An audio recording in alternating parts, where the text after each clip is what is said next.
गोदातीरी ज्ञान पर्वणी घेऊन उत्सव आला, गोदातीरी ज्ञान पर्वणी घेऊन उत्सव आला।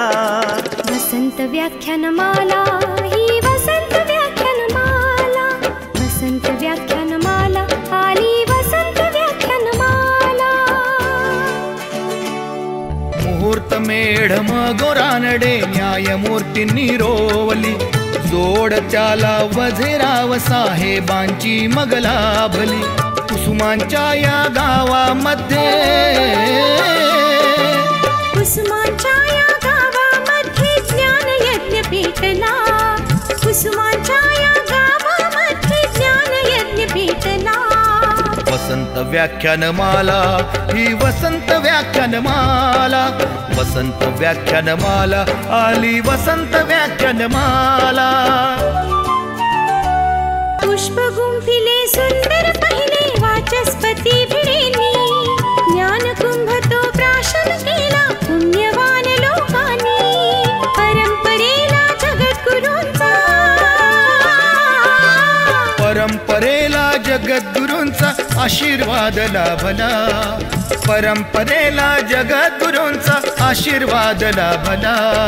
वसंत व्याख्यानमाला ही वसंत व्याख्यानमाला, वसंत व्याख्यानमाला आली वसंत व्याख्यानमाला।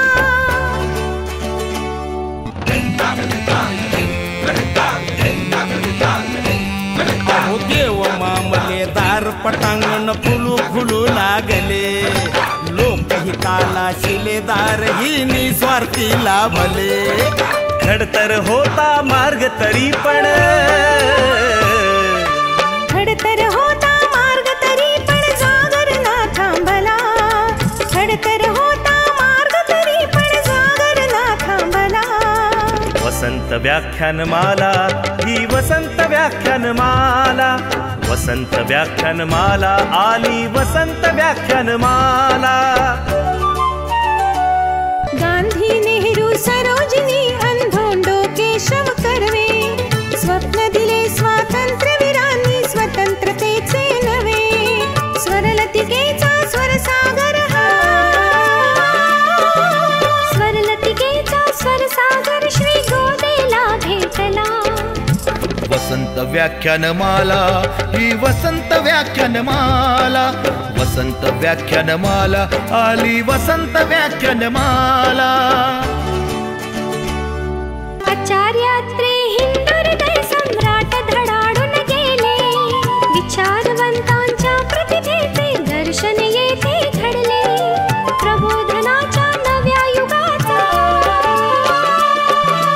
प्रबोधनाच्या नव्या युगाचा पुरस्कार हा झाला, प्रबोधनाच्या नव्या युगाचा पुरस्कार हा झाला। वसंत व्याख्यानमाला ही वसंत व्याख्यानमाला, वसंत व्याख्यानमाला आली वसंत व्याख्यानमाला।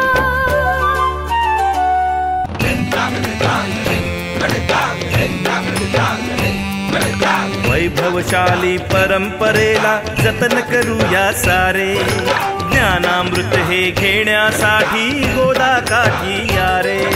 कला गुणांचा संस्कारांचा,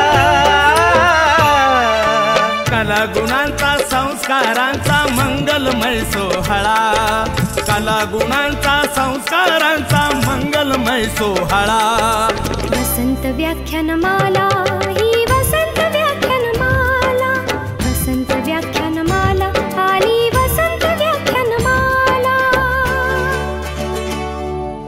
वसंत व्याख्यानमाला ही वसंत व्याख्यानमाला, वसंत व्याख्यानमाला आली वसंत व्याख्यानमाला, वसंत व्याख्यानमाला ही वसंत व्याख्यानमाला, वसंत व्याख्यानमाला आली वसंत व्याख्यानमाला।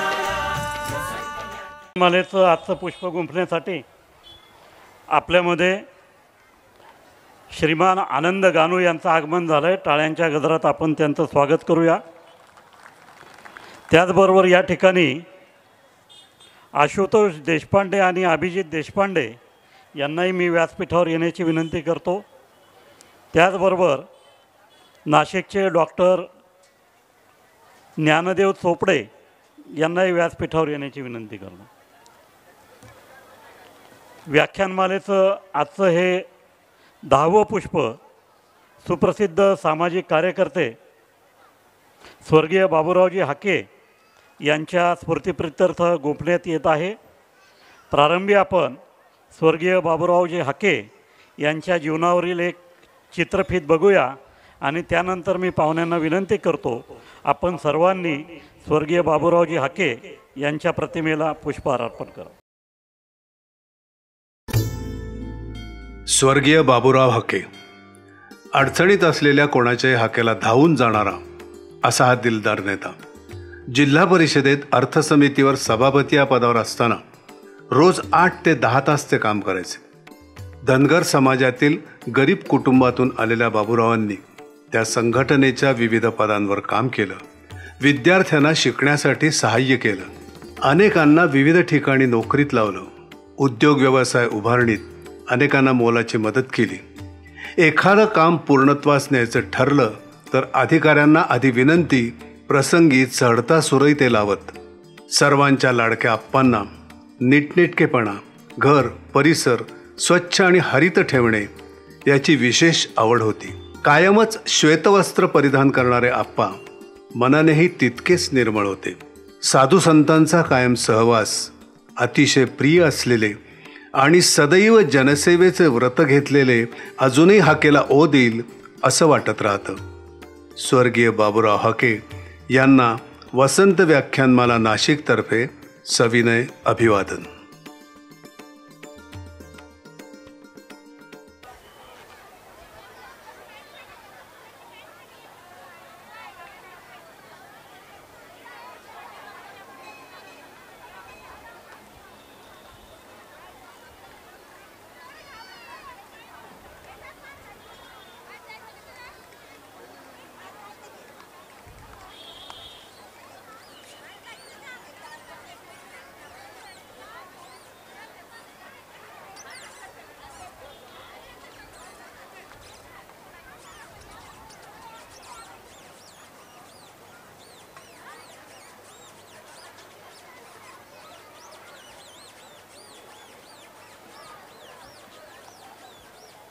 व्याख्यानमालेचं आजचं हे पुष्प सुप्रसिद्ध उद्योजक श्रीमान बाबासाहेब दातार यांच्या मदतीतून आपण करत आहोत.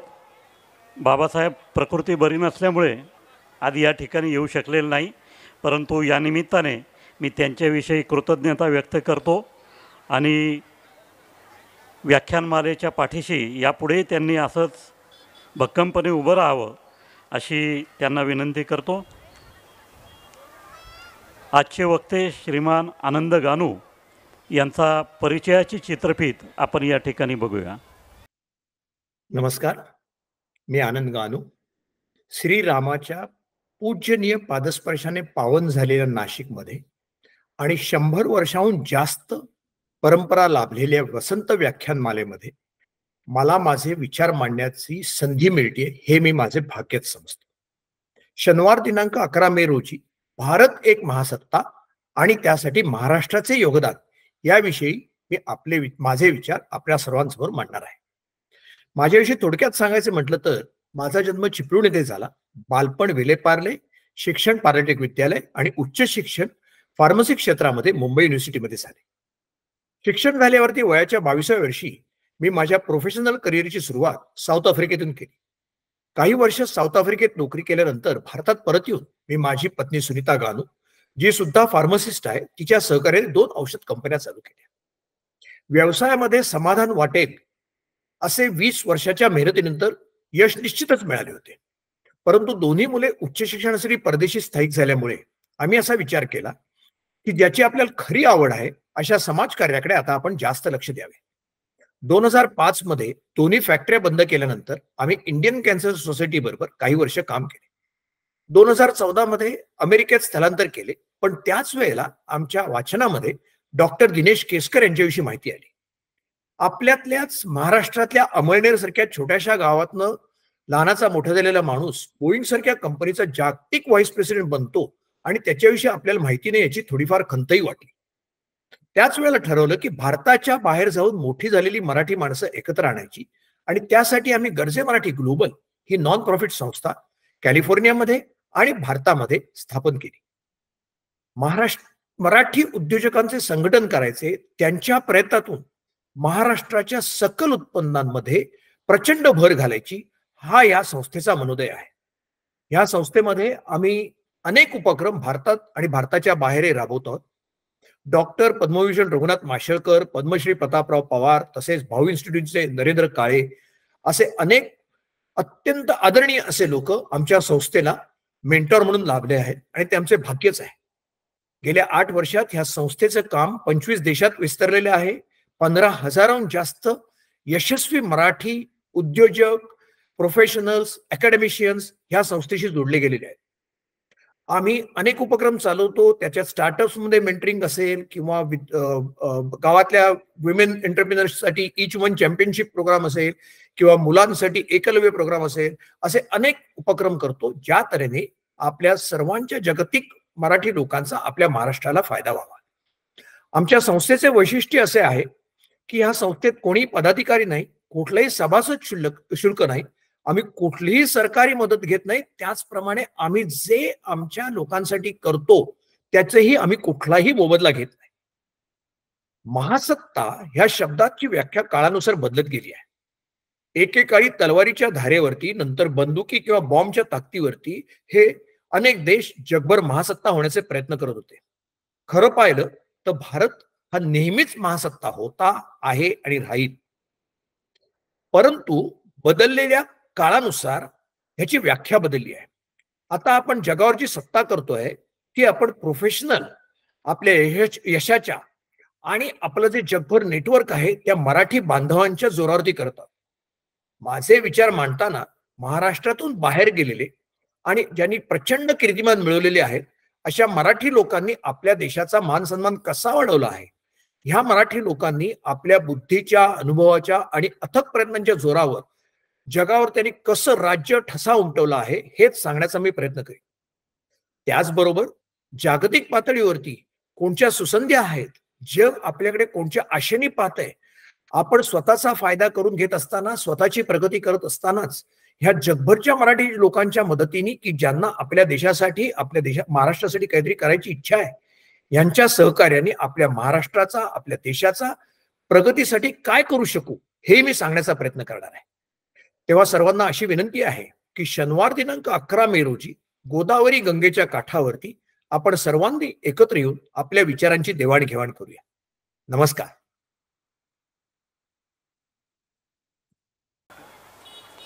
या ठिकाणी सन्माननीय रवींद्र गाडगीळ हे देखील आलेले आहेत. मी त्यांना व्यासपीठावर येण्याची विनंती करतो.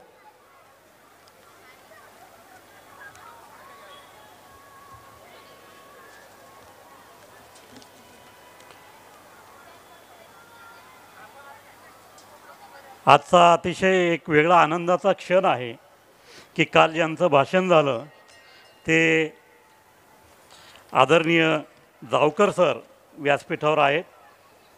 आज ज्यांचं भाषण आहे ते आनंद गानू हे अमेरिकेहून इथे आले आहेत आणि लंडनहून आज दुपारीच उद्योजक रवींद्र गाडगीळ हे आलेले आहेत. असे तिन्ही मित्र आज या ठिकाणी व्यासपीठावर आहेत. त्याचबरोबर आपल्या नाशिककरांना अतिशय अभिमानाची गोष्ट असलेली बाब म्हणजे वीर बापूराव गायधनी हे एक असामान्य व्यक्तिमत्व होतं नाशिकमधलं. त्यांच्या अप्रतिम वीरतेची कथा नाशिक शहरात घडलेल्या एका भीषण अग्निकांडातून सुरू होते, जेव्हा त्यांनी अनेक मुलांचे जीवन वाचवण्यासाठी स्वतःचे जीवन धोक्यात घातले. या घटनेने त्यांना वीर ही बहुमानाची पदवी मिळवून दिली. बापूराव यांच्या आयुष्यातील अशा अनेक घटना आहेत ज्या त्यांच्या निस्वार्थी वीरतेची साक्ष देतात. त्यांच्या स्मरणार्थ दरवर्षी 26 जानेवारीला राष्ट्रपती आणि पंतप्रधानांच्या उपस्थितीत बापूराव गायधनींच्या नावाने बहादुरीचे पुरस्कार लहान मुलांना प्रदान केले जातात, जे त्यांच्या अद्वितीय साहसाचे कौतुक करतात. अशा वीर बापूराव गायधनींचे नातू आशुतोष देशपांडे आणि अभिजित देशपांडे हे आज व्यासपीठावर उपस्थित आहेत.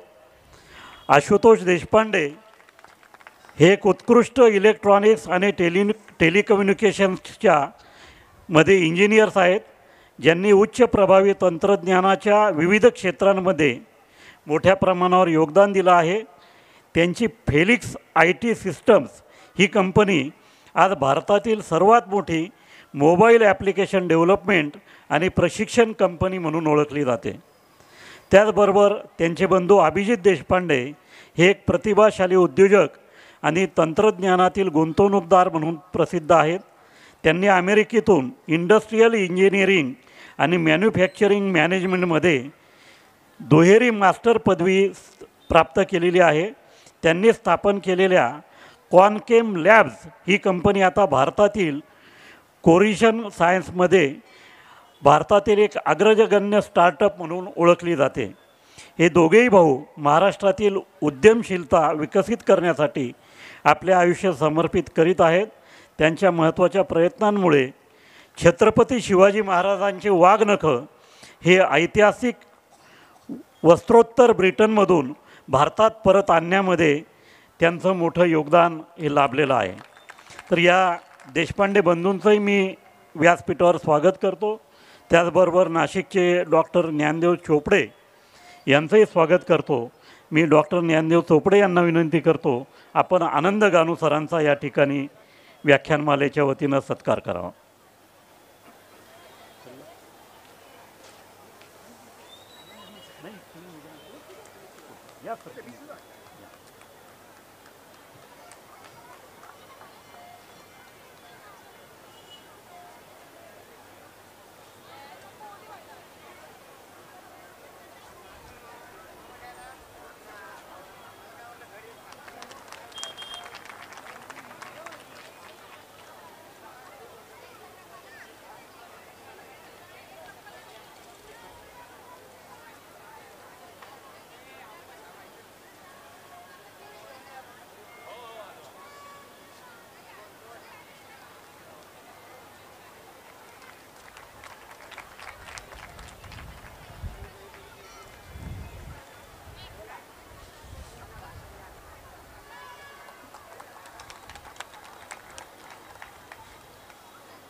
मी व्याख्यानमालेच्या कार्याध्यक्षा संगीता बापना यांना विनंती करतो, आपण आशुतोष देशपांडे यांचा या ठिकाणी स्मृतिचिन्ह देऊन सत्कार करावा. सेक्रेटरी हेमंत देवरे हे अभिजित देशपांडे यांचा सत्कार करतील. डॉक्टर ज्ञानदेव चोपडे यांचा सत्कार रमेश खापरे हे करतील.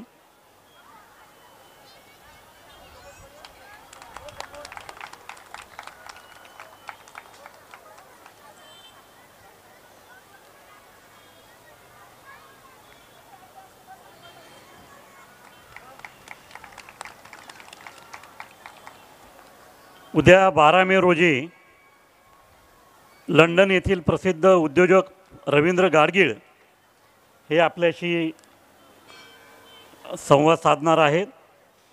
महाराष्ट्रीयन माणसे स्थानिक छटा असलेला जागतिक खजिना हा त्यांचा व्याख्यानाचा विषय आहे. सोमवारी 13 मे रोजी स्वीडन येथून अशोक विखे पाटील हे येणार आहेत. ते ज्येष्ठ शिक्षण आणि सार्वजनिक आरोग्य सेवा तज्ज्ञ आहेत. त्यांचा भारताच्या शाश्वत विकासासाठी काही आव्हाने हा विषय आहे. 14 मे रोजी छत्रपती संभाजी महाराज यांची जयंती आहे. त्यानिमित्ताने आपण निवृत्त स्क्वॉड्रन लीडर सुप्रिया चित्रे आणि देवळाली येथील लेफ्टनंट कर्नल गणेश एलिस यांची व्याख्यानं ठेवली आहेत. युद्ध आणि योद्धा हा त्यांच्या व्याख्यानाचा विषय आहे. 15 मे रोजी नवी दिल्ली येथील ज्येष्ठ विचारवंत भालचंद्र कांगो हे आपल्याशी संवाद साधतील.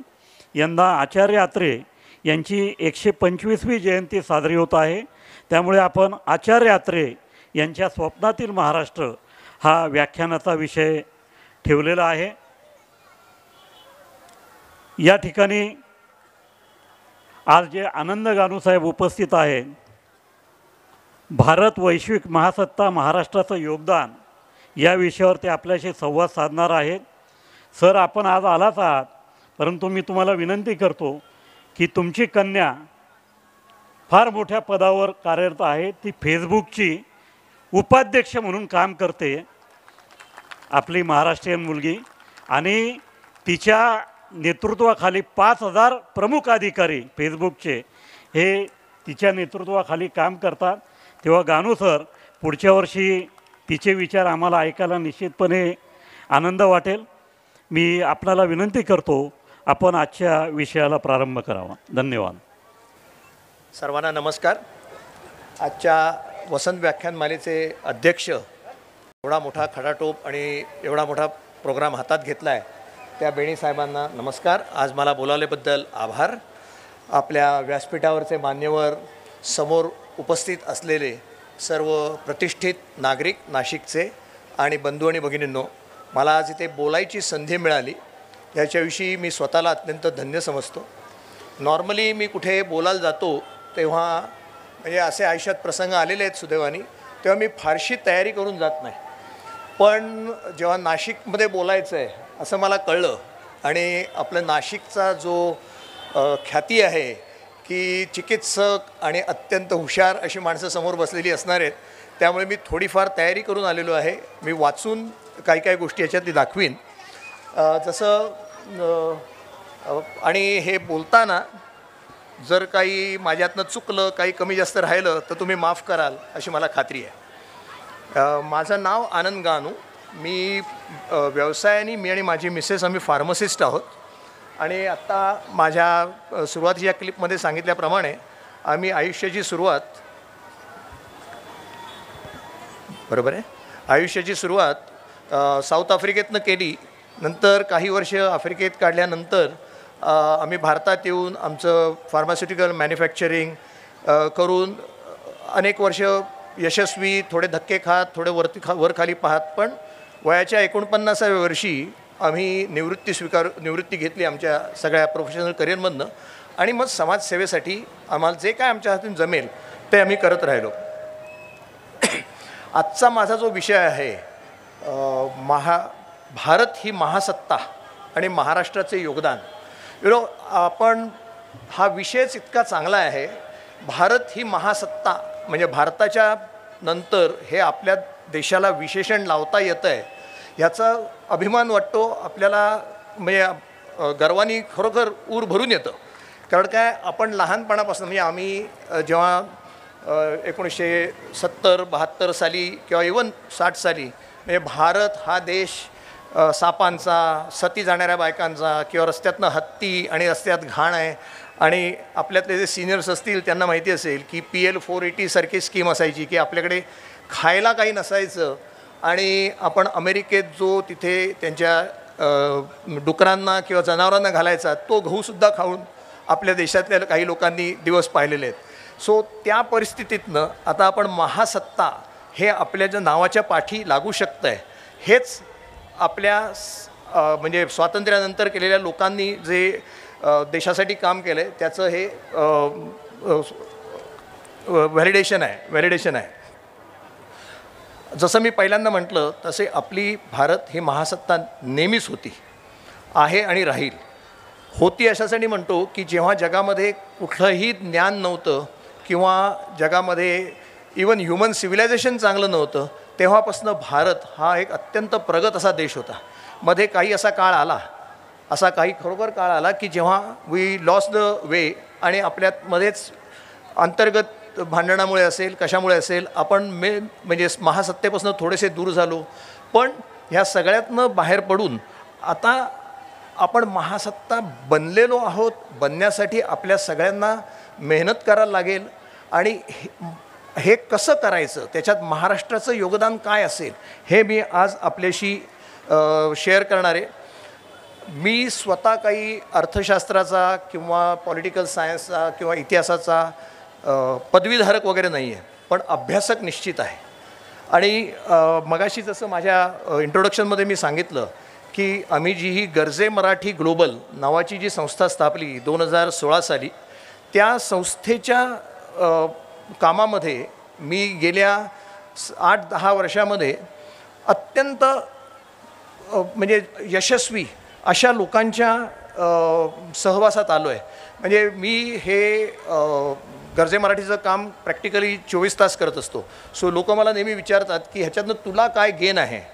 तर मी नेहमी सांगतो की चांगल्या माणसांच्या, यशस्वी माणसांच्या सहवासामध्ये मला माझे आयुष्य काढता येतं. सो ह्या लोकांकडनं मी जे शिकलो आणि त्याच्यातनं जे मला कळलं की महाराष्ट्राने भारतावरती आणि इंटन जगावरती कसा पॉझिटिव्ह इम्पॅक्ट केला आहे आणि कसं आपण महासत्ता बनायच्या दृष्टीने हालचाल करतो आहे, हे मी आज आपल्याबरोबर शेअर करणार आहे. मी गरजे मराठीची कशी स्थापना झाली, माझ्या बोलण्यामध्ये गरजे मराठी जास्त येईल. आय एम नॉट प्रमोटिंग किंवा मार्केटिंग माझी संस्था, पण हे आज मी इथे जो उभा आहे त्याला ते एक मेन कारण आहे, म्हणून मी ते वारंवार माझ्या ह्याच्यात येईल. माझ्या वाचनामध्ये डॉक्टर दिनेश केसकर म्हणजे मी आणि माझी मिसेस यांच्याविषयी एक छोटासा आर्टिकल आला आणि आम्ही स्वतःला समजत होतो की वी आर वेल रेड आणि आपल्याला तशी चांगली माहिती आहे आपल्याकडे, म्हणजे स्वतःला समजत होतो. पण जेव्हा माशेळ ह्यांचं वाचलं, केसकरांचं, हा माणूस अमळनेरला जन्मलेला, त्यांनी मून लँडिंग तेव्हा आपल्याकडे ब्लॅक अँड व्हाईट TV वरती त्यांनी पाहिलं होतं आणि दुसऱ्या दिवशी पेपरात बातम्या वाचल्या होत्या.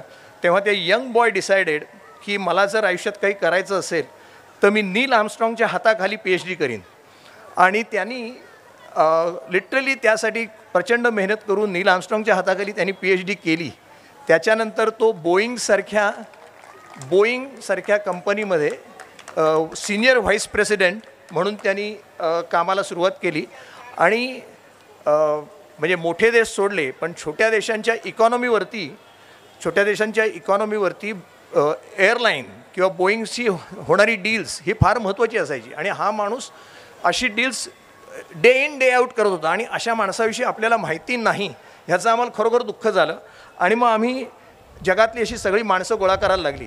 हे करताना आपले सकाळचे प्रतापराव पवार असतील किंवा पद्मविभूषण डॉक्टर रघुनाथ माशेलकर, पद्मविभूषण विजय केळकर, ह्या सगळ्या लोकांनी, काळे लॉजिस्टिक्सचे नरेंद्र काळे, ह्या सगळ्या लोकांनी आम्हाला खूप सपोर्ट केला. त्यांनी मला प्रोत्साहन दिलं की गानू तुम्ही हे करत राहा.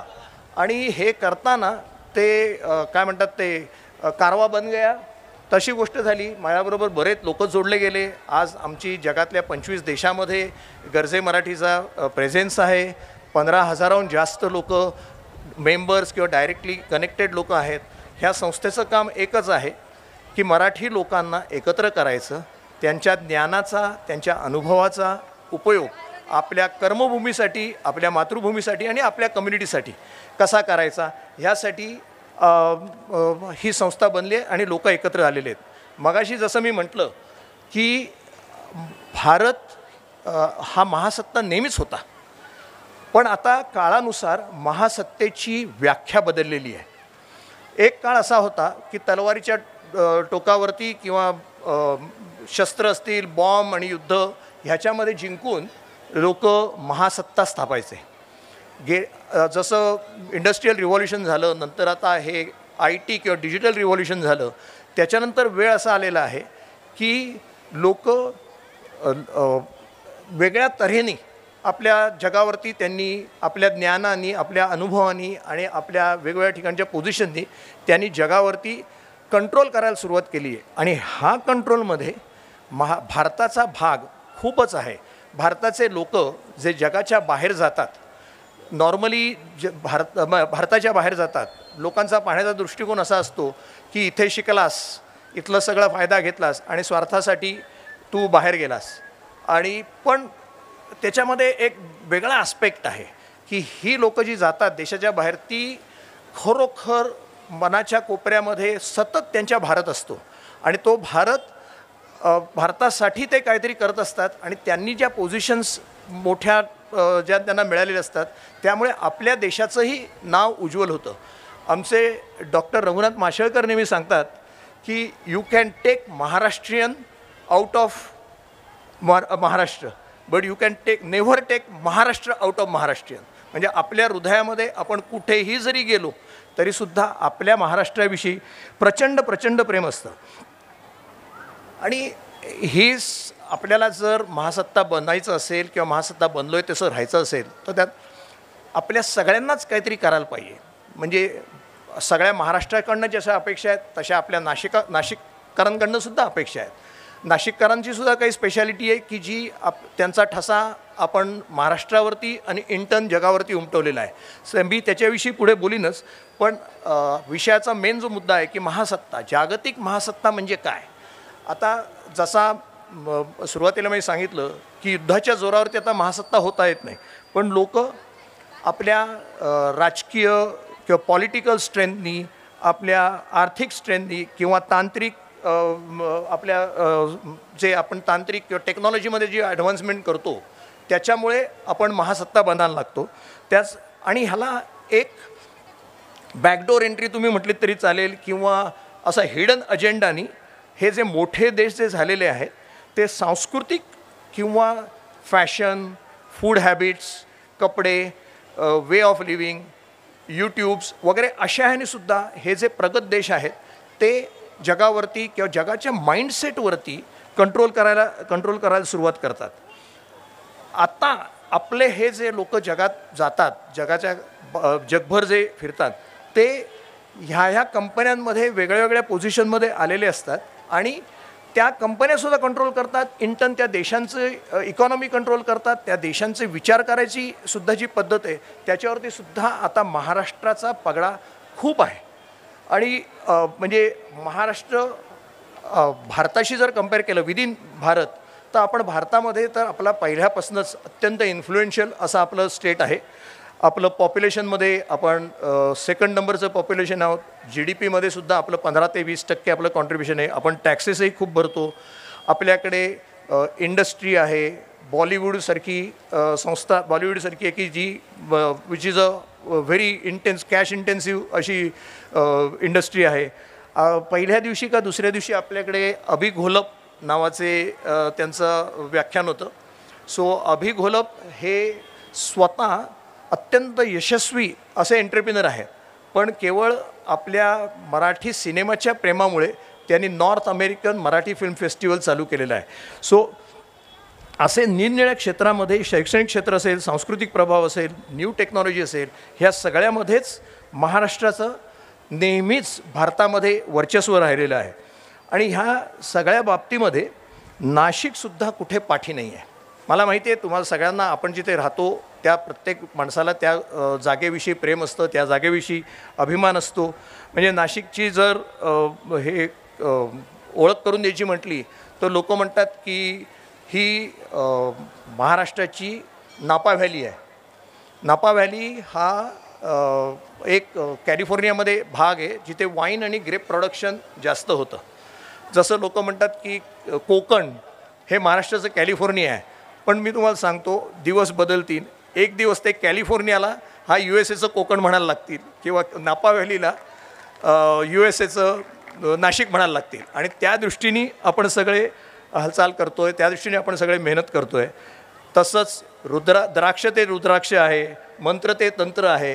हे म्हणजे Nashik is a very diverse society. आणि मी मगाशी जे म्हटलं की इथे येताना मी तयारी करून आलो ते ह्याचसाठी आलो की मला कुठला मुद्दा चुकवायचा नव्हता. सगळ्यात महत्त्वाची जी नाशिकची गोष्ट आहे की ही अत्यंत पवित्र अशी भूमी आहे. ह्या भूमीला श्रीरामाचे पाय लागलेले आहेत. इथे तपोवन किंवा त्र्यंबकेश्वर सारख्या जागा आहेत. ह्या किंवा इथे कुंभमेळा होतो. आता ह्या सगळ्या गोष्टींचा आपण जगावरती कसा परिणाम करू किंवा कसा करता येईल हे मी काही वेळाने तुम्हाला सांगीन. पण हे महत्त्वाचं आहे की आपला कुंभमेळा हा जगात शोकेस किंवा जगावरती कसा इफेक्ट करू शकेल. म्हणजे जर उदाहरण द्यायचं म्हटलं तर मुसलमानांमध्ये मक्का मदिनेचा जो हा आहे प्रभाव आहे तो जगावरती आहे. तसाच आपल्या कुंभमेळ्याचाही प्रभाव आपण जगावरती करू शकतो. आपल्याला अजून 3 वर्ष आहेत. 2027ला मायावती कुंभमेळा आहे, 27ला आहे. तोपर्यंत बऱ्याच काही गोष्टी करता येतील. आणि ह्या नाशिकनी जगाला आणि भारताला दिलेले शूर वीर अत्यंत प्रसिद्ध असे लोक म्हणायचे तर त्याला काही कमी नाही आहे. वि.वा. शिरवाडकर असतील आपले किंवा वीर सावरकर असतील, अत्यंत पूजनीय असे, अशी अनेक माणसं नाशिकनी आपल्याला दिलेली आहेत. इंडस्ट्रीमध्ये नाशिकमध्ये हिंदुस्तान एरोनॉटिक्सपासनं MiG-21 किंवा अशा अनेक इंडस्ट्रीज आहेत, बॉश असेल, सिमेन्स असेल, ह्या नाशिकनी महाराष्ट्राला इंटन देशाला इंटन जगाला दिलेले आहेत. महाराष्ट्राचा जगावर झालेला परिणाम याच्यामध्ये आत्ता मी तुम्हाला सांगितलं की आपण रामाला जेव्हा खरोखर तो त्रासात होता तेव्हा आपण त्याला इथे राहायला जागा दिलेली आहे असं म्हणता येत नाही.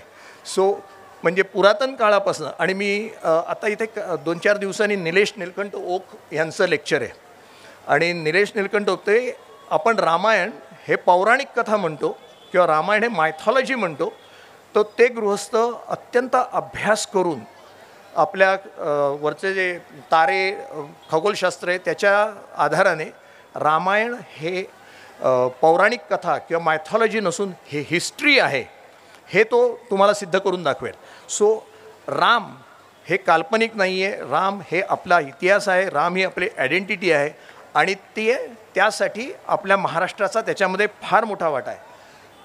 जगामध्ये महासत्ता बनायला जगाचा कोर्स ऑफ हिस्ट्री बदलण्याच्या ज्या गोष्टी असतात ना त्या फार महत्त्वाच्या असतात. हिस्ट्री आपण सगळ्यांनीच अनुभवलेले आपले अत्यंत आदरणीय, अत्यंत पूजनीय असे शिवाजी महाराज. मी हे गरजे मराठीचं काम करत असताना मॉरिशसशी माझा खूप संबंध येतो. मॉरिशसमध्ये मराठी लोकांचं म्हणजे जे 400 वर्षापूर्वी मराठी लोक गेलेले आहेत ते सुद्धा अजून आपली संस्कृती अत्यंत चांगल्यापणाने जपून आहेत. म्हणजे जे सण किंवा जे हे आपण नीट करत नाही, म्हणजे जोगव्यासारख्या गोष्टीसुद्धा ते अतिशय चांगल्या करतात. सो एक दिवस तिथे एक अर्जुन पुत्तळजी नावाचे गृहस्थ आहेत की जे नेहमी माझ्या टचमध्ये असतात. मॉरिशस गव्हर्नमेंटचे कल्चरल सोसायटीचे ते हेड आहेत. सो त्यांच्याशी बोलताना मी सांगतो, तुम्ही ह्या देशापासनं जवळजवळ 4-5 हजार किलोमीटर दूर जाऊन आणि भारत सोडून 400 वर्षे झाली तरीसुद्धा तुम्ही अजून शिवाजी महाराज आणि त्यांच्याविषयी, तो इथनं मूर्ती शिवाजी महाराजांच्या घेऊन जातो, मग शिवजयंतीला खूप काय गोष्टी करतो, तुम्ही कसं म्हणजे how are you steel taking him as a God. तर त्यांनी जे वाक्य सांगितलं ते वाक्य कसा त्या एका माणसाने कोर्स ऑफ हिस्ट्री बदलला आहे ते सांगून देतो. त्यांनी सांगितलं, आणि खरोखर अतिशय सुंदर वाक्य ते म्हणजे सांगितलं की शिवाजी महाराज नसते तर आज हिंदुस्तान नसता. त्याचंच तुम्ही एक्सटेन्शन पाहिलं तर शिवाजी महाराज नसते तर आज हिंदू नसता.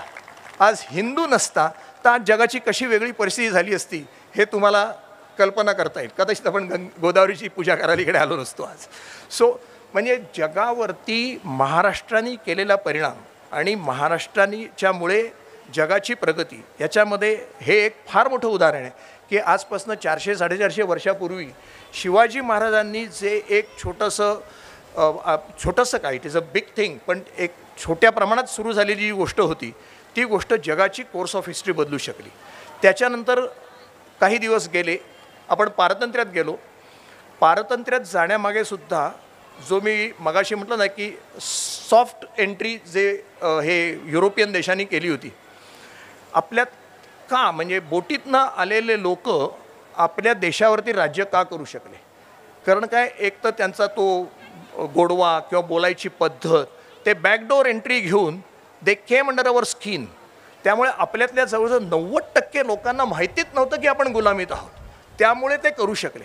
आता ह्या आपल्या लोकांना गुलामीत आपण आहोत हे माहिती नसताना त्याची जाणीव करून देण्याची जर पहिली ठिणगी कुठून आली असेल तर ती महाराष्ट्रातून आलेली आहे. म्हणजे स्वातंत्र्याचा लढा जो टिळकांच्या किंवा आगरकरांच्या नेतृत्वाखाली चालू झाला, त्या स्वातंत्र्याच्या लढ्यानंतर आपल्याला जेव्हा म्हणजे ऑफकोर्स महात्मा गांधींसारखे सुद्धा महाराष्ट्राच्या बाहेरचे सुद्धा पुढारी आहेत, नॉर्थ इंडियातनं बंगालमधनं सुद्धा लोकांनी पार्टिसिपेट घेतलं, पण स्वातंत्र्याचा म्हणजे इंग्रजांविरुद्धचा लढा हा प्रेडॉमिनंटली महाराष्ट्रीयन लोकांनी खांद्यावरती घेतलेला होता. आणि जेव्हा आपण ब्रिटिशांना आपल्या इकडनं बाहेर हाकलवून देऊ शकलो तेव्हा जगाला कळलं की येस, युरोपियन प्रस्थापितांविषयी किंवा युरोपियन लोकांविषयीच्या विरुद्धसुद्धा बंड करून त्यांना हाकलता येतं.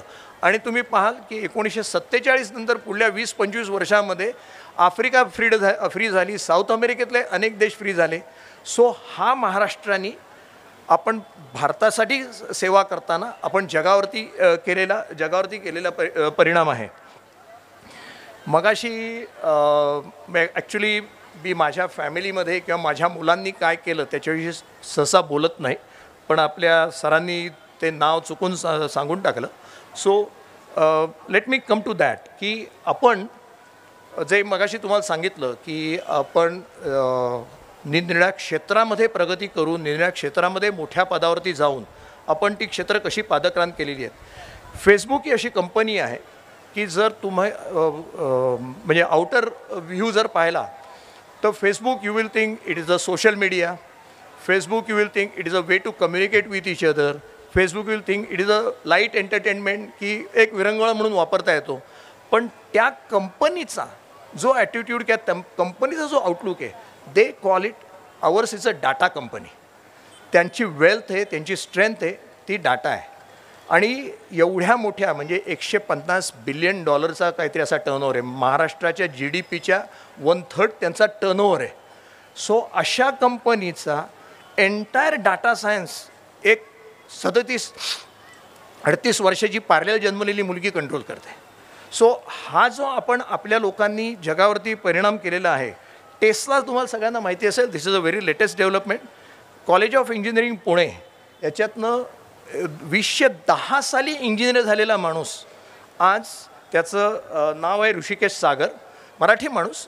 तो आज टेस्लाचं US मधल्या एंटायर प्रोडक्शनचा तो इंचार्ज आहे. म्हणजे Tesla itself is such a advance company. पण हा आता 10 साली त्यांनी ग्रॅज्युएशन केलं, म्हणजे he may not be even 40. So you can imagine ही लहान मुलं आत्ता ह्या पदावरती आहेत. सो आपण जो सुंदर पिचाई CEO पाहतो, हीच मुलं आजपासून कधी 5 आणि 10 वर्षांनी ह्या सगळ्या कंपन्या कंट्रोल करायला लागणार आहेत.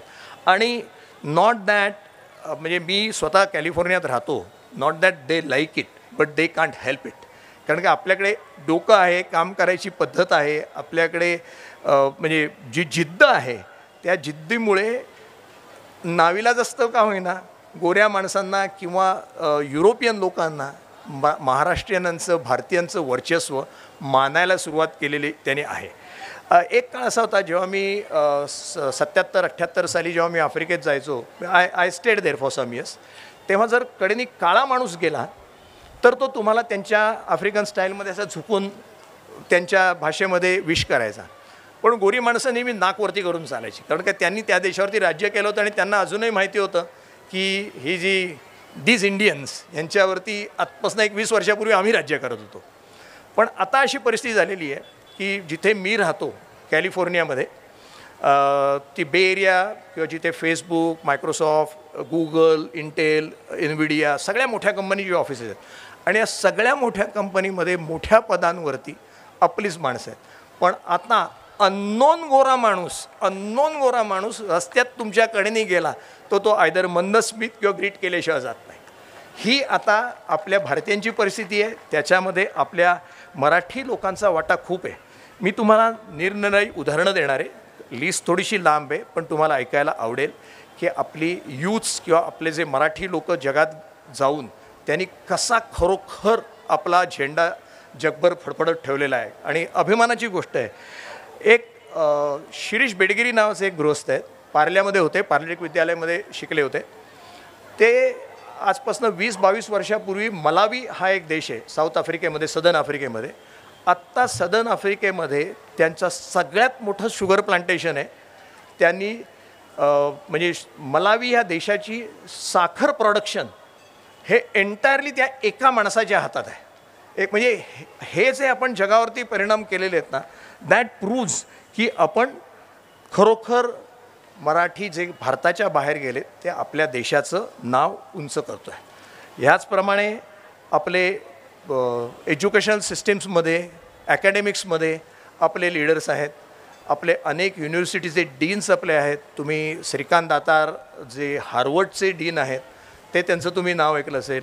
नंतर जी आयव्ही लीग म्हणून म्हणतात त्याच्यातली टॉप हार्वर्ड असेल किंवा UC बर्कले, स्टॅनफर्ड, MIT ह्या सगळ्यांच्या हेड ऑफ द डिपार्टमेंट किंवा डीन्स किंवा ॲडजंट प्रोफेसर्स ह्या पोझिशन्स आपल्या मराठी लोकांकडे खूप आहेत. नावं लांब आहेत, अनेक नावं आहेत, मी त्यातली काही घेऊ शकेन. ह्यांच्या हाताखाली झालेले PhDs आहेत. एक आपल्याकडे Padma Vibhushan doctor Avinash Dikshit, I don't know किती जणांनी नाव ऐकलं आहे, पण हा इतका मोठा माणूस आहे इकॉनॉमिक्समध्ये आणि मलासुद्धा हे माहिती नव्हतं. मी म्हटलं ना की आपण आपल्यात म्हणजे कधी कधी पूर्ण माहिती नसते. आय वॉज इन हाँगकाँग आणि एका हाँगकाँगच्या चायनीज भाषेतल्या पेपरावरती मी तो फोटो पाहिला आणि मला कळलं हा इंडियन माणसाचा फोटो आहे. म्हणून मी त्यात लोकल माणसाला विचारलं काय, त्यांनी सांगितलं डॉक्टर अविनाश दीक्षित आणि त्यांनी त्याच्या आधी ती पद्मविभूषण ही डिग्री त्यांच्या भाषेतली वाचून पाहिली. Then I studied that person's character. ह्या माणसाचा त्यांनी गेम थिअरीवरती, गेम थिअरी नावाचा त्याचा इकॉनॉमिक्समधला एक त्याचा पार्ट आहे, त्याच्यावरती आत्ता मेजॉरिटी इकॉनॉमिक्समधले जे पुढले रिसर्चेस ते बसले, ह्या माणसाच्या हाताखाली अभ्यास केलेले 2 स्टुडंट्सना नोबेल प्राईज आहे. म्हणजे किती मोठी गोष्ट आहे की एका शिक्षकाच्या हाताखाली शिकलेल्या माणसाच्या 2 स्टुडंट्सना नोबेल प्राईज असतो. मी ॲक्च्युली आमचे चांगले संबंध आहेत. मी त्यांना विचारलं की सर तुमच्या 2 स्टुडंटना नोबेल प्राईज आहे आणि व्हाय आर यू नॉट देअर. त्यांनी मला माहिती होतं ॲक्च्युली उत्तर. त्यांनी मला सांभाळून घेत किंवा जरा विषय हे कर त्यांनी मला सांगितलं की माझा रिसर्च फोकस नसतो. माझ्या स्टुडंटना माझा डायव्हर्सिफाईड असतो. माझ्या स्टुडंटना मी रिसर्च दिला की मी सांगितलं डायरेक्शनने ते चालतात and they reach that stage. But the sad story, sad part which I knew, peer रिव्ह्यूमध्ये त्या माणसाला नोबेल प्राईज नाही मिळाला आणि तो पियर रिव्ह्यू आपल्या इंडियन लोकांनीच चांगला दिलेला नव्हता. सो अजून आपण तिकडे जायचं आहे, आपण एकमेकांचे अजून भांडतो आहे. सो अशा अनेक गोष्टी मी तुम्हाला उदाहरण देऊ शकेन. एक डॉक्टर अभय अष्टेकर म्हणून आहेत. आत्ता आपण जे GPS वापरतो ना किंवा गाडीमध्ये म्हणजे सॅटेलाईट थ्रू आणतो, so it is not exactly, satellite is not looking at you. त्यांनी आईन्स्टाईनची लूप क्वांटम थिअरी आणि आईन्स्टाईनच्या 2 थिअरी युनिफाय, जनरल रिलेटिव्हिटी त्यांनी युनिफाय केली. सो अभय अष्टेकरच्या रिसर्चवरती आजपासून 30-35 वर्षापूर्वी हे गुगल मॅप्स आणि GPS हे सगळे चालू झालेले आहेत. So what a massive impact. म्हणजे आता अशी परिस्थिती झालेली आहे की माणूस चालत जरी गेला तरीसुद्धा GPS वापरतो, म्हणजे गुगल मॅप वापरतो. गाडीतनं जायची गोष्ट दूर झाली. मी जसं तुम्हाला अभि घोलपचं मगाशी उदाहरण दिलं, अभि घोलपची बायो इमेजिंगची एक कंपनी आहे. या माणसानी म्हणजे प्रसिद्धीत तो अशासाठी आहे की त्यांनी देऊळ बनवलं, देऊळ नावाचा सिनेमा बनवला की ज्याला राष्ट्रपती अवॉर्ड मिळाला. पण 2002 साली त्याची कंपनी कोडॅकनी $100 मिलियन विकत घेतली होती बायो इमेजिंगची. $100 million is a huge money that time. आतासुद्धा छोटा नाही आहे. एक अजय कोष्टी नावाचे, डॉक्टर अजय कोष्टी म्हणून एक रिलेटिव्हली यंग असा सायंटिस्ट आहे. हे जे कोष्टी हे जे मी नाव घेतलं ना, हे 3 भाऊ आहेत. त्यातला एक भाऊ हा फार्मास्युटिकल्समध्ये त्यांनी PhD करून गॅलेक्सी सर्फॅक्टंटची एक ग्लोबल कंपनी आहे ती तो लीड करतो. हा जो अजय कोष्टी जो आहे तो नासामध्ये सायंटिस्ट आहे. त्याचा लास्ट जो भाऊ आहे तो अतिशय फेमस गायनाकोलॉजिस्ट ठाण्यामध्ये आहे. ह्या अजय कोष्टीनी जेव्हा चॅलेंजर 2 का चॅलेंजर 2 मला एक्झॅक्टली नंबर माहीत नाही, लास्ट मिनिटला त्यांनी ते अबॉर्ट केलं होतं. म्हणजे तो कंट्रोल पॅनल होत्या, त्याचा मेन रिसर्च किंवा त्याचं मेन काम आपले गायडिंग सिस्टीम होतं. म्हणजे सॅटेलाइट्स म्हणजे स्पेसक्राफ्ट जायच्या आधी it has to be carried from one place to another place and kept at a right point and it takes off. So त्या गायडिंग सिस्टीमवरती काम होतं. पण ते असतानासुद्धा ही noticed at the last moment आणि म्हणजे काउंटडाऊन चालू असताना ते स्पेस मिशन त्यांनी अबॉर्ट केलं होतं. It's a massive effect. नाही तर आपल्याला कल्पना चावलासारखे आणखीन 6 जण मिळाले असते. सो अजय कोष्टी आहे एक. अजय म्हणजे जसं आपण सायन्स टेक्नॉलॉजी ह्याच्यामध्ये जसं आपण पुढे आहोत तसं आता आपण ऋषी शौनकचं नाव आपण ऐकतो, पण अमेरिकेमध्ये, ऑस्ट्रेलियामध्ये, जपानमध्ये आपले लोक आता पॉलिटिकल सिस्टीममध्ये सुद्धा आहेत. जपानमध्ये योगेंद्र पुराणिक म्हणून आहे. He is the first non Japanese म्हणजे तिकडच्या म्युन्सिपाल्टीच्या काउन्सिलरच्या लेव्हलचा आहे. Japan is very rigid system. ते बाहेरच्या लोकांना जास्त आत घेत नाहीत. ह्या माणसांनी म्हणजे तिथे जाऊन रेस्टॉरंटपासून चालू केल्यापासून आणि बरं झालं रेस्टॉरंटवरून आठवलं, जॅपनीज लोकांना इंडियन खाणं म्हटलं की चिकन मसाला आणि नान एवढंच माहिती होतं. ह्या माणसाने टोकियोमध्ये वरण भात खायला घालत होतो तुम्हाला आणि जॅपनीज लोक लाईन लावून त्याच्याकडे खात. सो म्हणजे how we are affecting the world, how we are influencing the world याचीही काही उदाहरणं आहेत. अजय पाटील हे न्यू जर्सीमध्ये एक एडिसन नावाची जागा आहे. त्या एडिसन जागेमध्ये काउन्सिल मेंबर आहेत, मेयर आहेत. Most probably in 4 years time he is going to contest for senator. Senator is one of the top most post, म्हणजे आपल्या खासदारांच्या लेवलची पोस्ट आहे. एक अजय राणे की ज्यांना गायनेकॉलॉजिस्ट आहेत, त्यांना हायेस्ट सिव्हिलियन अवॉर्ड ऑस्ट्रेलियामध्ये मिळालेला आहे वुमेन हेल्थ, आणि म्हणजे बायकांना जे प्रॉब्लेम येतात त्याच्यावरती त्यांचा रिसर्च आणि त्यांचं जगभरचं काम खरोखर वाखाणलं गेलेलं आहे. आपल्याकडे पाठी कुठेच सर, हां अरे अजित जावकर कुठे गेलं? हां अजित जावकर, त्यांचं तर मला नाव घेतलंच पाहिजे. त्यांची एक तुम्हाला गंमत सांगतो, काल तुम्हाला त्यांनी त्यांच्या भाषणात नसेल सांगितलं. अजित जावकरांचा आणि माझा संबंध बरेच दिवसाचा होता, आणि AI मध्ये हा माणूस काहीतरी करतो एवढं प्रतापराव पवारांना कळलं होतं. सो प्रतापराव पवार तुम्हाला सगळ्यांना माहिती असते, सकाळचे संस्थापक आहेत, सकाळ साम TV याच्यामध्ये आहेत. सो त्यांनी मला फोन केला की अरे मला जरा जावकरांविषयी काहीतरी सांग. मग मी त्यांना जावकरांचा सगळा रिसर्च, त्यांचे ऑक्सफोर्डमध्ये काय काम आहे, स्टेटस काय आहे, ते कसे गरजे मराठीसाठी निरनिराळे प्रोग्राम करतात, he does lot of work for गरजे मराठी. म्हणजे एकही पैसा न चार्ज करतात, ते 16 आठवडे मुलांबरोबर त्यांच्या कोर्सेस घेतात. यू विल नॉट बिलीव्ह, माझ्याकडनं हे सगळं ऐकल्यावरती 3ऱ्या का 4थ्या दिवशी Prataprao Pawar flew to London. त्यांनी तिथे भेटले, तिकडनं त्यांना ते बारामतीला घेऊन आले, आणि जावकर आले म्हणून पाठोपाठ मायक्रोसॉफ्ट आलं. Microsoft doesn't invest or do shake hands with somebody unless they are very sure of what is happening.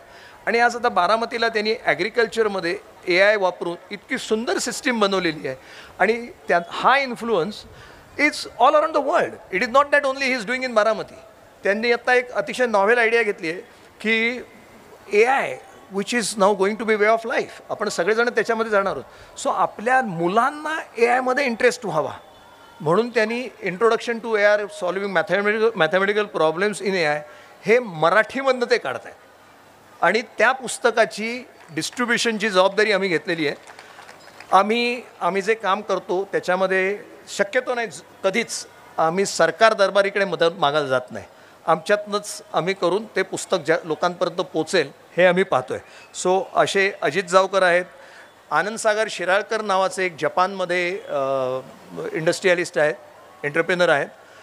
जे आता लार्ज लँग्वेज प्रोसेसिंग असेल किंवा ट्रान्सलेशन असेल, ही आता कॉमन कीवर्ड झालेलं आहे. पण त्यांनी जे सॉफ्टवेअर डेव्हलप केलं आहे, त्या सॉफ्टवेअरमध्ये आत्ता मी जे बोलतो in real time it can be converted into any language in the world. आणि ते त्यांनी इतकं उचलून धरलं आहे. He is very successful entrepreneur. म्हणजे धिस अफेक्ट्स प्रॅक्टिकली एव्हरीबडी. आता एक काळ असा होता की आपण सगळेजण भाषा शिकायची किंवा परदेशी जायचं. May be in few years time we won't need that.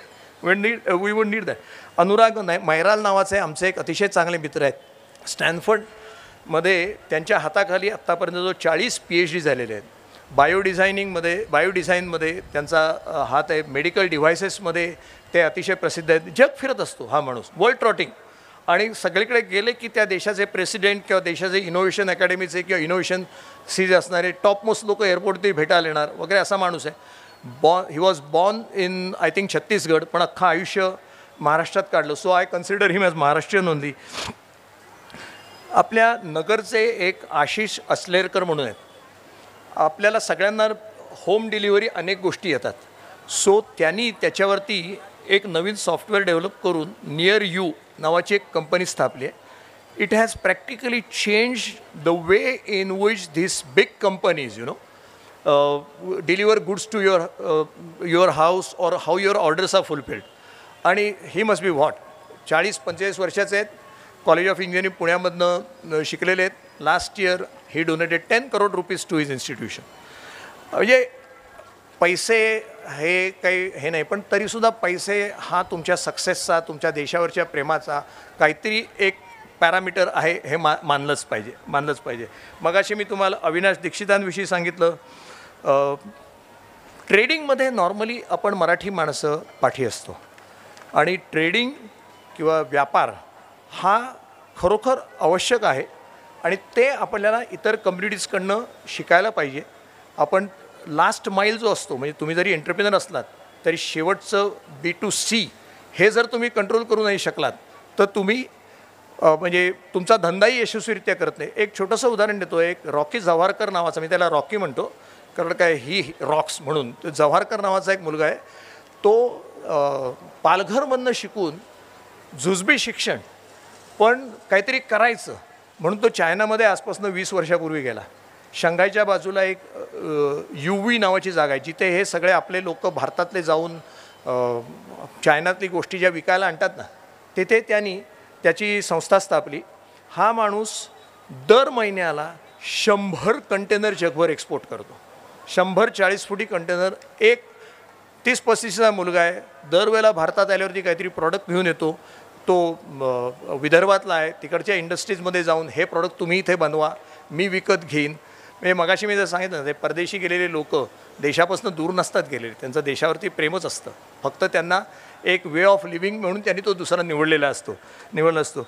एक ॲग्रिकल्चरमध्ये युनिव्हर्सिटी ऑफ इलिनॉय म्हणून आहे, त्याचं जे ॲग्रिकल्चर डिपार्टमेंट आहे त्याच्यातले टॉप टू बॉटम म्हणजे डिपार्टमेंट हेड, डीनपासनं ते खालपर्यंत रिसर्च सायंटिस्टपर्यंत चिन्मय सोमणे, एक आडवे आहेत, एक विवेक दामले आहेत, हे सगळे मराठी माणसं आहेत. आणि त्यांनी रोबोटिक्समध्ये आणि AI वापरून, तुम्ही I think you are connected with Chinmay Somane, AI वापरून त्यांनी म्हणजे ऊसाच्या शेतामधनं त्यांचा रोबोट जातो अँड इट सेन्सेस की कुठला पाणी कोणाला कमी पडलं आहे, कोणाला कीड लागली आहे, खोडाची जाडी कमी आहे, खोडाची जाडी जास्त आहे, असे सगळे प्रॉडक्ट्स हे भारतातही घेऊन आलेले आहेत. आणि these products are innovative even in USA.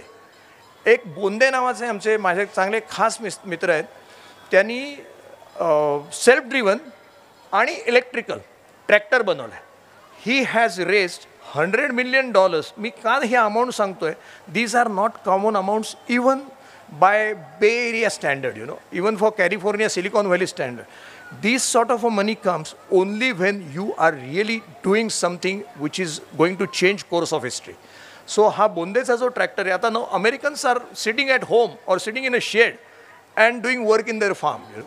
कारण का इट्स अ रिमोट कंट्रोल किंवा ऑटोनॉमस रिमोट कंट्रोल पण नाही, हा आहे सेल्फ ड्रिव्हन ट्रॅक्टर आहे.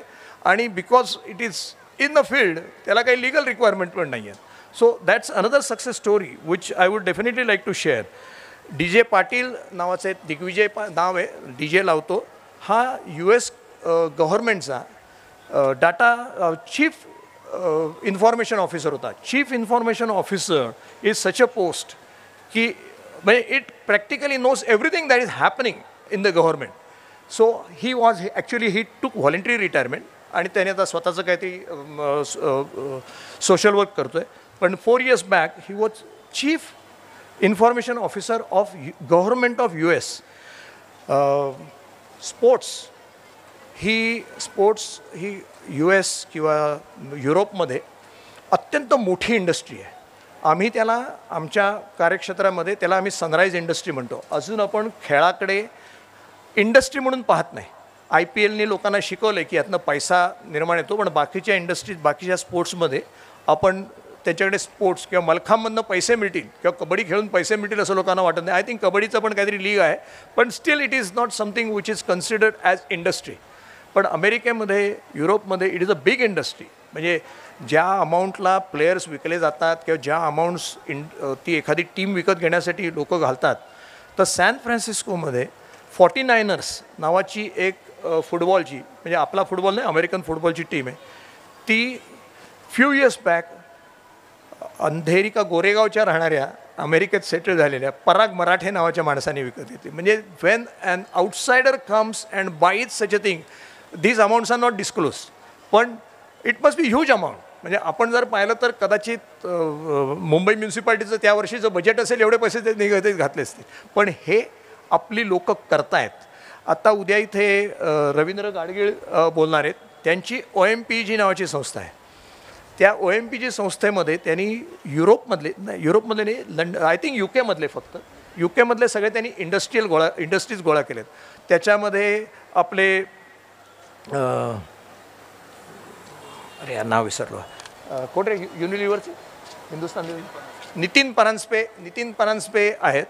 म्हणजे युनिलिव्हरसारख्या कंपनीचा CEO हा आपला मराठी माणूस आहे, ही डेफिनेटली अभिमानाची गोष्ट आहे. आपण we are changing, we are affecting the world, we are creating impression. आणि म्हणजे मराठी माणूस हा जगभर काय करतोय याची उदाहरणं आहेत. रमेश रासकर तुमच्या नाशिकचेच. रमेश रासकरांविषयी तुम्हाला सगळ्यांना माहिती असेल.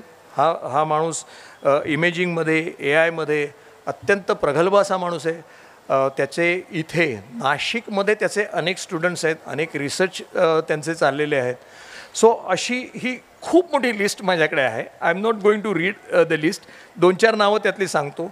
CEO ऑफ स्टारबक्स ही आपल्याकडे म्हणजे स्टारबक्स इथे पण आहे माझ्यामते आता. सो स्टारबक्सचा CEO हा साऊथ इंडियन ओरिजिनचा आहे, पण बॉर्न अँड ब्रॉटअप महाराष्ट्रामधला नरसिंहन म्हणून आहे. हार्डवेअर स्टोअर्सची चेन आहे US मध्ये. 2 आहेत, होम इम्प्रूव्हमेंटच्या आणि हार्डवेअरच्या. तिकडे मॅन्युअल लेबर खूप महाग असतं. आपण हे सगळं नोन फॅक्ट आहे, मी काय नवीन नाही सांगत आहे. त्यामुळे प्रत्येकजण डू इट युअर सेल्फ याच्यावरती त्यांचा खूप भर असतो. सो तिथे लोज नावाचा एक स्टोअर आहे. त्या लोज स्टोअरच्या CEO पदाची बाई सिमंतिनी गोडबोले नावाची आहे. आता म्हणजे ही मी उदाहरणं का देतो आहे, अशी माझ्याकडे इतकी उदाहरणं आहेत.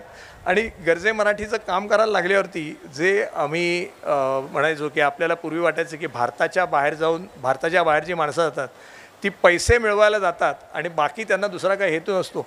These people have really created their impact. त्यांनी जगाचा कोर्स बदलला आहे अशी लोकं आहेत. आता स्टार्टअपमध्ये महाराष्ट्रात आता अग्रेसर आहेच. महाराष्ट्र अग्रेसर. आम्ही स्टार्टअपमध्ये खूप काम करतो. गरजे मराठीमध्ये एक म्हणजे सुधीर कदम नावाचे एक स्टार्टअपचे अतिशय रिनाऊंड मेंटर आहेत. म्हणजे त्यांच्या लेक्चर्सना स्टॅनफोर्ड युनिव्हर्सिटीमध्ये लोक $1000 देऊन त्यांचं लेक्चर अटेंड करायला जातात. आणि हा माणूस गरजे मराठीच्या प्लॅटफॉर्मवरती 16 आठवडे आपल्या महाराष्ट्रातल्या स्टार्टअप्सना एकही पैसा न घेता शिकवत असतो. सो असे लोक आपल्याकडे गोळा झालेले आहेत. मायक्रोसॉफ्टची सायबर सिक्युरिटीची इन्चार्ज वासू जक्कल ही पुण्याची आहे. नंतर आपले प्रसिद्ध जे I think towards the end of this session doctor Vijay Joshi येणार आहेत तुमच्याकडे बोलायला. डॉक्टर विजय जोशी हे VJTIचे सिव्हिल इंजिनियर होते आणि खूप मेहनत. कारण काय सिव्हिल इंजिनिअरिंगला हे IT सारखं काही ताबडतोब क्षेत्र किंवा पैसे घेऊन लोक उभे नसतात. त्या माणसाने 2-2 नोकऱ्या करत असताना PhD करायला गेला. त्याच्या डोक्यामध्ये काहीतरी एक विषय होता की आयन स्लॅग जी आहे ती आयन स्मेल्टिंगमध्ये म्हणजे प्रोडक्शनमध्ये ती फर्नेसमधनं वेस्ट प्रॉडक्ट म्हणून निर्माण होतं. तर त्याच्यातनं आपल्याला काही करता येईल का असा त्याचा हेतू असतो. सो ही वेंट टू वुलॉंगॉंग नावाची एक युनिव्हर्सिटी ऑस्ट्रेलियामध्ये. ही वेंट देअर आणि त्यांनी सांगितलं मला याच्यात PhD करायचं. मी MS तर म्हणजे मास्टर्स तर ऑलरेडी केलं आहे. सो युनिव्हर्सिटी म्हणाली but we don't have expert. तू जो इतका नवीन विषय आणला आहेस त्या विषयामध्ये तुला गाईड करू शकेल असं आमच्याकडे गाईडच नाही आहे. So how can we give you PhD. त्यांनी मग डायव्हर्सिफिकेशन थोडंसं केलं. त्यांनी आयन स्मेल्टिंग प्रोसेस याच्यावरती PhD केलं. ते करताना त्यांनी त्याचे बाय प्रोडक्ट आहे त्याच्यावरती रिसर्च केला.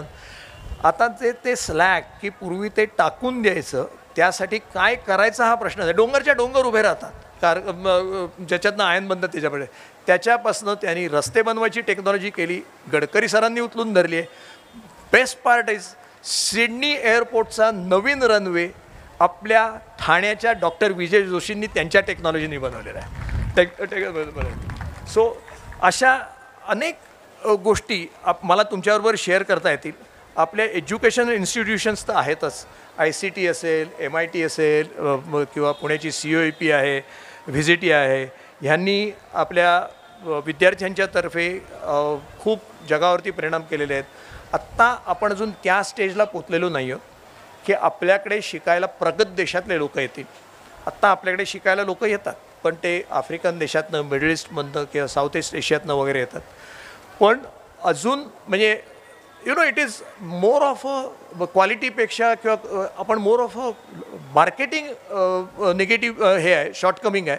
आपल्याकडे टॅलेंट आहे. आपल्याकडे जर आपल्या इथेच शिकलेली मुलं जर जग कंट्रोल करू शकतात तर जगातनं आलेल्या मुलांना आपण इथे शिकवूच शकतो. पण एक वेळ असा येईल, आय एम शुअर एक वेळ असा येईल, त्यासाठी आपण सगळ्यांनी प्रयत्न केले तर होईल, की ही लोकं बाहेर जी आपण शिकायला जातो तसे बाहेरचे लोक शिकायला येतील. आपला देश तेव्हा त्या लेवलला पोचलेला असेल की त्याच्यानंतर ते इथे नोकरी मिळून आपल्या देशात पैसे पाठवता येतील की असा विचार करतील. दिस विल हॅपन. महाराष्ट्रीयन लोकांचा आपल्या देशावरती किंवा जगावरती परिणाम देशावरती इन पर्टिक्युलर दिसत नाही, कारण का बाय चॉईस किंवा आपण ट्रेडिशनली आपण गव्हर्मेंट सर्व्हिस IPS IFS ह्याच्याकडे जात नाही. पण गेल्या काही वर्षात तीही परिस्थिती बदललेली आहे. आपले एक डॉक्टर अमित तेलंग म्हणून आहेत नागपूरचे, ते आधी जर्मनीमध्ये काउन्सिल जनरल होते. नाव he is high commissioner in Caribbeans गयानामध्ये आहेत. He is controlling entire Guyana. ते आमच्या प्लॅटफॉर्मवरती 19 तारखेला गयानामध्ये काय अपॉर्च्युनिटीज आहेत, गयाना आणि करेबियन्स आपल्याकडे काय आशेने पाहतात याच्यावरती त्यांचं लेक्चर एक प्लीज त्याला जॉईन व्हा. देर इज अन इंडिकेशन आठवा म्हणून. तर मी पटकन आटपतो. प्रतिभा पारकर ह्या अंगोलाच्या हाय कमिशनर आहेत. एक गुप्ते इजिप्तमध्ये आहेत. डॉक्टर सुयश चव्हाण जर्मनीमध्ये आहेत. स्वाती कुलकर्णी सिंगापूरचे हाय कमिशनर डेप्युटी हाय कमिशनर हे दोघंही महाराष्ट्रीयन आहेत. ही सगळी लोकं तुम्हाला दोन्ही हातांनी मदत करायला तयार आहेत. तुम्हाला जर काही अपॉर्च्युनिटीज हव्या असतील तर त्यासाठी ते तुमच्याबरोबर काम करायला तयार आहेत. सो ही अशी माणसांची उदाहरणं झाली. आय थिंक मी 9 वाजेपर्यंत वेळ आहे. नाही घाई नाही, पण ह्या वारामुळे म्हटलं. हां ठीक आहे. ओके.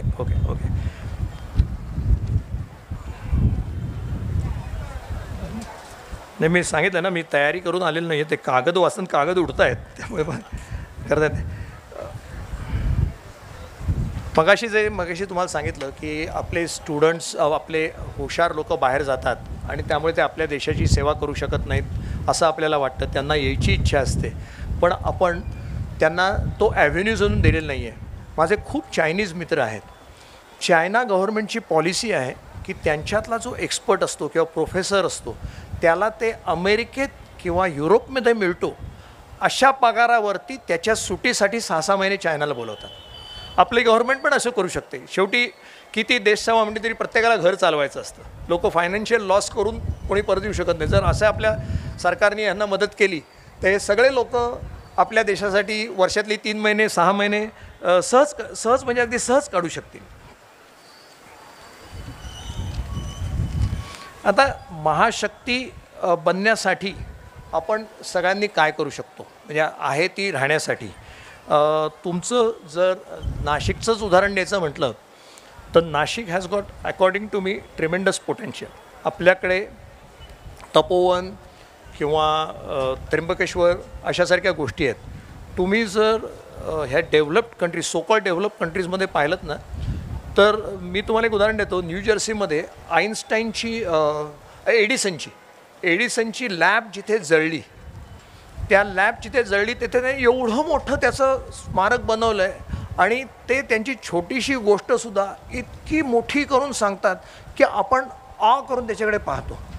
आपण तपोवनसारखी जी गोष्ट आहे जिथे श्री प्रभू राम राहिले होते त्याच्याकडे जर आपण चांगलं लक्ष दिलं and we project it to the world like history not like mythology, ते आपल्याला करता येईल. गोरे लोक लाईनी लावून तुमच्याकडे ते पाहायला येतील. कुंभमेळा आपल्याकडे येतो आहे. कुंभमेळा जर आपण खरोखर व्यवस्थित मॅनेज केला तर त्याच्यासारखा म्हणजे जनसमुदाय एकत्र येऊन एका भावनेनी एका भक्तीनी काहीतरी करतो आहे. हे जर आपण त्याच्यामध्ये AIचा वापर केला, आपण नवीन टेक्नॉलॉजीचा वापर केला तर आपण जगाला आपण कुंभमेळ्याकडे अट्रॅक्ट करू शकू. कसं होतं, तुम्ही कल्चरली सुद्धा लोकांच्या जर आवडी किंवा लोकांना जर तुमच्याकडे तुम्ही अट्रॅक्ट करू शकलात, तुम्ही तुमच्या खाण्याचे पदार्थ लोकांना देऊ शकलेत, तुमच्या सणांविषयी तुमच्या ज्या रूढी आहेत त्याच्याविषयी जर जगामध्ये चांगल्या भावना निर्माण केल्यात तर तुम्ही आपोआपच त्यांच्या माइंडसेटवरती त्यांच्या मनावरती तुमचा पगडा होतो. सो आपण अशा गोष्टी निश्चित करू शकतो. सो गोईंग अहेड मला अशी एक म्हणजे विनंती आता आमच्या कार्यक्रमाविषयी काही थोडंफार मी सांगतो. एक मराठी माणूस हा एकमेकांना मदत करत नाही किंवा खेकड्याची वृत्ती आहे वगैरे हे सगळं पास्ट टेन्स झालेलं आहे. आपण कन्व्हेन्शनली ट्रेडिशनली आपण श्रीमंत कम्युनिटी नव्हतो, त्यामुळे आपण आपल्या सर्व्हायवलसाठी झगडत होतो. पण आता अशी परिस्थिती झाली आहे की वी आर वेल सेटल्ड आणि आता आपण एकमेकांना मदत डेफिनेटली करतो. निरनिराळे स्टार्टअप्स आहेत, ते startups are creating huge impact on Indian economy, on world economy. आपलं बिझनेसचं नेटवर्क आपलं आता म्हणजे जगभर मराठी लोकांचं पसरलेलं आहे. आणि हे सगळं करायला आमचा गरजे मराठीचा प्लॅटफॉर्म, गरजे मराठीचे मेंटर्स तुम्हाला अवेलेबल आहेत. आपल्या विद्यार्थ्यांना जर परदेशी जायचं असेल, त्यांना गेल्या गेल्या जर काही गायडन्स हवं असेल, त्यांना हँड होल्डिंग हवं असेल, तर आम्ही त्यांना देऊ शकतो. इथल्या कुठल्या एंटरप्रिनर्सना स्टार्टअप बे एरियातनं किंवा सिलिकॉन व्हॅलीतनं फंडिंगसारखी अपेक्षा असेल तर त्यासाठीसुद्धा आम्ही म्हणजे गरजे मराठी ते करायला तयार आहे. आपल्याकडे एक उदाहरण द्यायचं राहिलं म्हणजे जगाशी तुमचा टच झाल्यावरती किंवा जगाचा पर्स्पेक्टिव्ह करायला कसं घडतं. आत्ता Japan is land of opportunity असं झालेलं आहे. जपानमध्ये प्रॉब्लेम असा आहे की ओल्डर पॉप्युलेशन वाढतं, यंग नाही आहेत, त्यामुळे सक्सेशन हा प्रॉब्लेम झालेला आहे. आत्ता जर with the right mindset and right framework जपानमध्ये अतिशय सक्सेसफुल असे बिझनेस थ्रो अवे प्राइजेसमध्ये सुद्धा मिळू शकतात. सो ह्या अशा अनेक अपॉर्च्युनिटीज आपण सगळ्यांनी मिळून आपण